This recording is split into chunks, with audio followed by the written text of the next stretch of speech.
Om Shri Sai Namaha. Let's read chapter 30. Drawn to Shirdi, Kakaji Vaidya of Vani, Punjabi Ramlal of Bombay.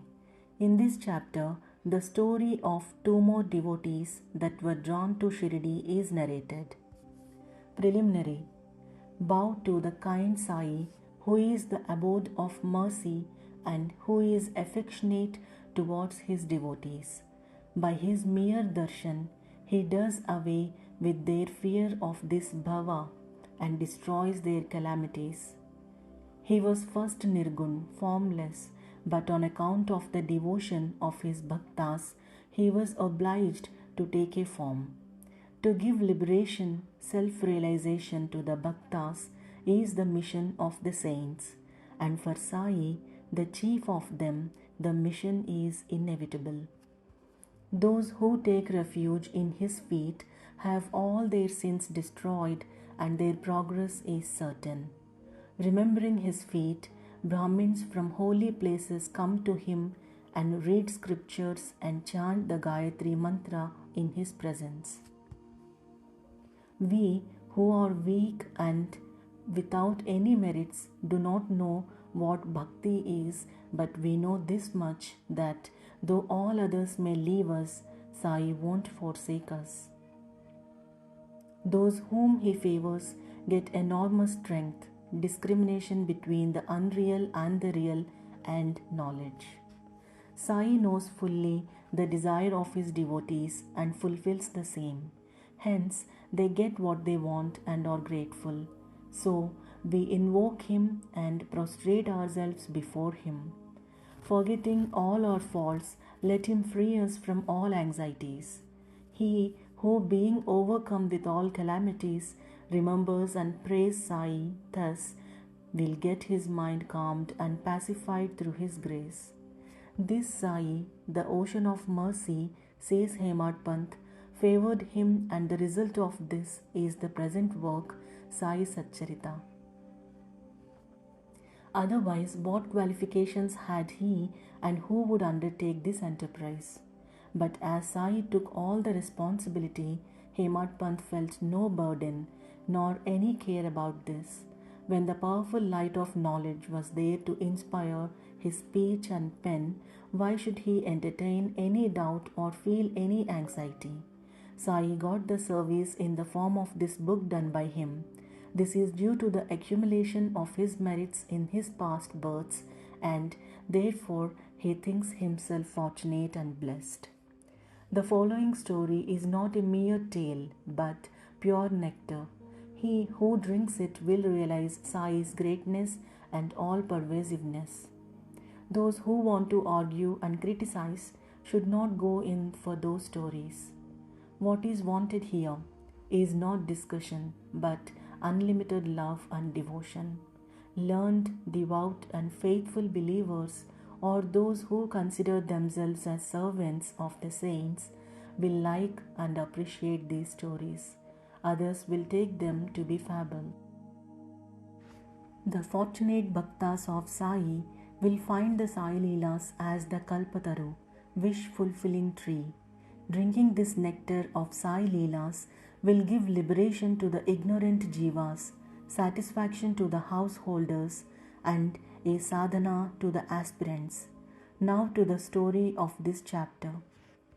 Kakaji Vaidya. There lived in Vani, Nasik district, a man named Kakaji Vaidya.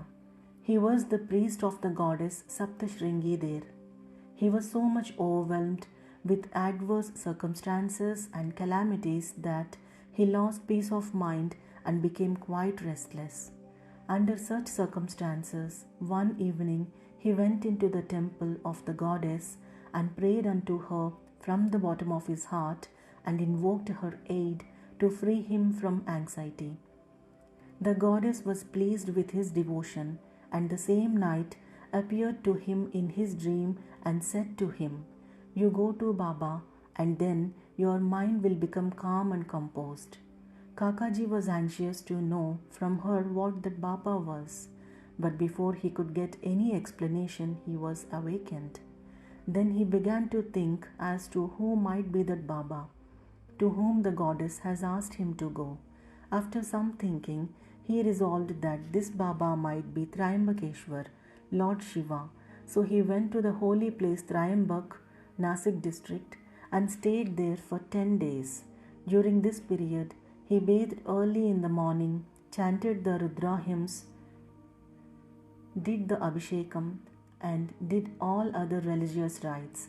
But with all that, he was as restless as before. Then he returned to his place and again invoked the goddess most pitifully. That night, she again appeared in his dream and said, "Why did you go to Triambakeshwar in vain? I mean by Baba, Shri Sai Samarth of Shirdi." The question before Kakaji now was how and when to go to Shirdi and how to see Baba. If anybody is in real earnest to see a saint, not only the saint, but God also fulfills his wish. In fact, the Sant, Saint, and the Anant, God, are one and the same. There is not the least difference between them. If anybody thinks that he will go himself and see a saint, that will be a mere boast. Unless the saint wills it, who is able to go and see him? Even the leaf of the tree won't move without his bidding. The more anxious of a bhakta is for the saint's visit, the more devout and faithful he is, the more speedily and effectively is his wish satisfied to his heart's content. He who invites anybody for a visit also arranges everything for his reception, and so it happened with Kakaji. Shama's vows. When Kakaji was thinking his visit to Shirdi, a guest came to him at his place to take him to Shirdi. He was no other than Shama, a very close and intimate devotee of Baba. How he came to Vani at this juncture, we shall just see. Shama was severely ill when he was very young, and his mother had taken a vow to her family goddess Saptashringi at Vani that if the son got well, she would bring and dedicate him at her feet. Then after some years, the mother herself suffered much from ringworms on her breasts.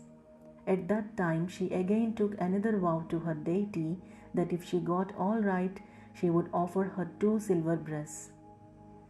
These 2 vows remained unfulfilled. At her deathbed, she called her son Shama to her and drew his attention to the vows, and after taking a promise from him that he would fulfill them, she breathed her last. After some time, Shama quite forgot about these vows, and thus 30 years elapsed. About this time, a famous astrologer had come to Shirdi and stayed there for a month. His predictions in the case of Shriman Bhuti and others came true, and everybody was satisfied. Shama's younger brother Bapaji consulted him and was told that his mother's vows, which his elder brother promised to fulfill at her deathbed, were not yet fulfilled. Hence, the goddess was displeased with him and bringing troubles on them. Babaji told this to his brother Shama, who was then reminded of the unfulfilled vows. Thinking that any further delay would be dangerous, he called a goldsmith and got a pair of silver breasts prepared. Then he went to the masjid, prostrated himself before Baba, and placing before him the 2 silver breasts, requested him to accept them and free him from the vows, as he was to him his Saptashringi goddess.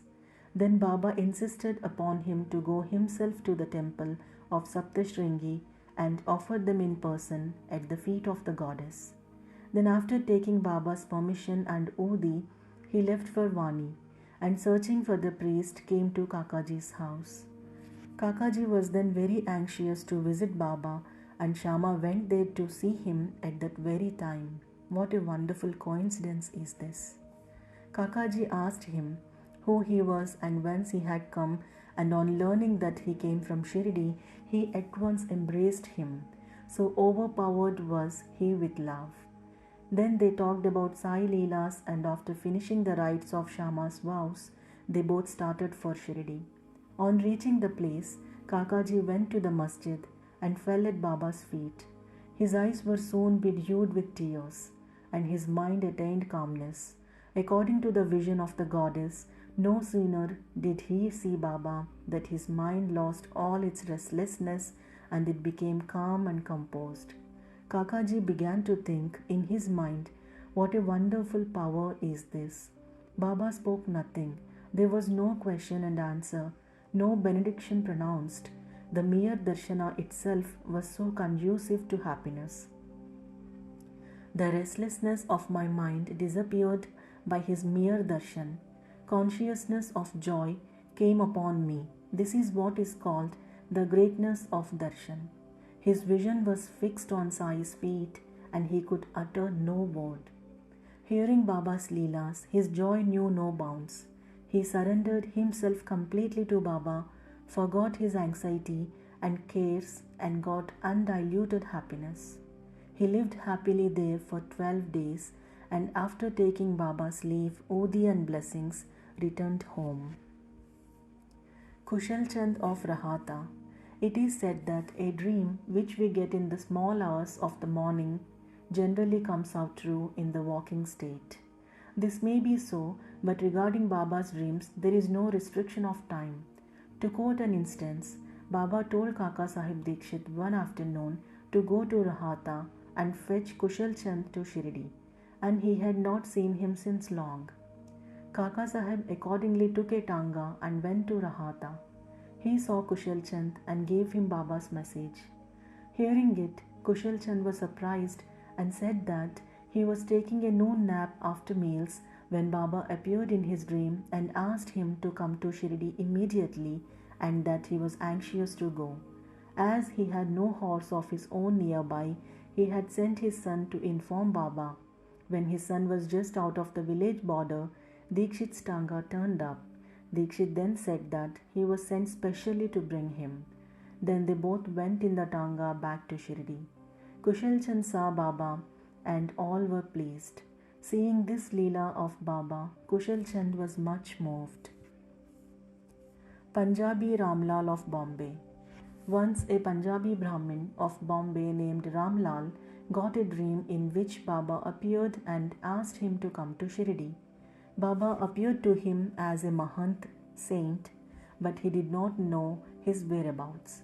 He thought that he should go and see him, but as he knew not his address, he did not know what to do. But he who calls anybody for an interview makes the necessary arrangements for the same. The same happened in this case. The same afternoon, when he was strolling in the streets, he saw a picture of Baba in a shop. The features of the Mahant he saw in the dream exactly tallied with those of the picture. Then, making inquiries, he came to know that the picture was of Sai Baba of Shirdi. He then went soon after to Shirdi and stayed there till his death. In this way, Baba brought his devotees to Shirdi for darshan and satisfied their wants, material as well as spiritual. Bow to Shri Sai, peace be to all. Om Namo Shri Sai Nadhaya Namaha. Shanti, Shanti, Shanti.